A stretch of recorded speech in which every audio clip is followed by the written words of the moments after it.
लोगों के अंदर सुकून देने वाला था। आज मोहिनी एकादशी पे हम सब प्रयागराज संगम तट पर एकत्रित होकर माँ गंगा की आरती पूजा अर्चन किया है, ताकि आगे जो हमारी सेनाएं हैं उनको और शक्ति मिले, उनका मनोबल बना रहे, ऊंचा रहे, और आगे जो पाकिस्तान के अन्य आतंकी ठिकाने हैं उन पर भी इसी तरह से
तर इथे एक दृश्य आपण पाहतोय, सिद्धिविनायकाच्या मंदिरामध्ये विशेष पूजेचं आयोजन करण्यात आलं। ऑपरेशन सिंदूर हे यशस्वी झाल्यानंतर या विशेष पूजेचं आयोजन श्री सिद्धिविनायकाच्या मंदिरामध्ये करण्यात आलेलं आहे आणि या पूजेची ही थेट दृश्य आपण पाहतो। सिद्धिविनायक गणपती मंदिरामध्ये ही विशेष पूजा आता पार पडते आणि त्यानंतर आरती देखील केली जाणार आहे।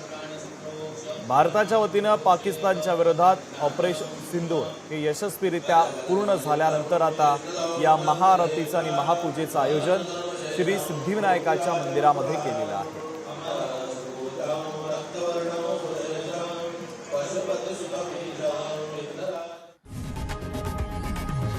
लोकशाही मराठी ऐका, पहा, जागरूक रहा।